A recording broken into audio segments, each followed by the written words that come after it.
আসসালামু আলাইকুম, কেমন আছেন সবাই? আশা করি ভালো আছেন। আল্লাহর রহমতে আমরাও ভালো আছি। এই তো এখন বাজে হচ্ছে সকাল 6:30। ফজরের নামাজটা আদায় করে মেয়েকে ডাকতে চলে এসেছি। কারণ আজকে হচ্ছে মেয়ের ফাইনাল এক্সামের প্রথম দিন।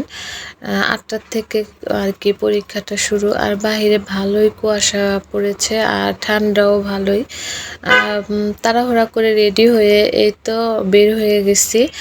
রাফামণিকে নিয়ে আর কি বের হয়েছি। ভাবছিলাম 7টার দিকে বের হব, কিন্তু আর বের হওয়া হলো না। এদিকে 7:30 বেজে গেছে বের হইতে হইতে। রাফামণিকে উঠাইতে গিয়ে আর কি অনেক কান্নাকাটি করছে।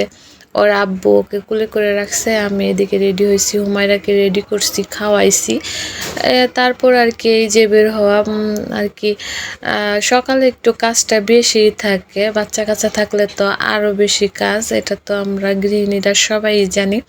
তারপর এই তো এসেছি স্কুলে ক্লাস আর কি পরীক্ষার হলে হুমায়রাকে তাড়াহুড়া করে দিয়ে আমি এই যে এসে হচ্ছে পার্কে বসে আছি রাফামণিকে নিয়ে। আমার মতন অনেক গার্ডিয়ানরা আর কি বসে আছে। রাফামণি তো এক জায়গায় বসে থাকার মানুষ না, ও আর কি এই যে ফুল কুড়াচ্ছে, মাটি ধরছে, সব মিলে আর কি এই যে ছোটাছুটি করছে। একবার এইখানে যাচ্ছে, একবার ওইখানে যাচ্ছে, ওর পিছনই আমার যাইতে হচ্ছে। আর এদিকে সময় যেন পারই হচ্ছে না। 10:30 বাজে আর কি পরীক্ষা শেষ।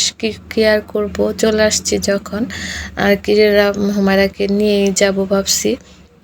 আর এদিকে একটু আর কি ক্যান্টিনে আসলাম। রাফামণি চিপস খাবে, সাথে আমি 1 কাপ চা নিলাম আর কি। এখন বসে বসে মা মেয়ে খাচ্ছিলাম। আর এখন বাজে হচ্ছে 10:20। অনেক বাচ্চারা বের হয়ে গেছে, কিন্তু আমার হুমায়রাও এখনও বের হচ্ছে না। আমি অনেক টেনশনে আছি যে মেয়েটা কি করবে। অনেক সময় কমন না পড়লে আমার মেয়েটা ক্লাসরুমে বসে বসে কান্না করে, ওইটা নিয়ে আর কি একটু ভাবছিলাম।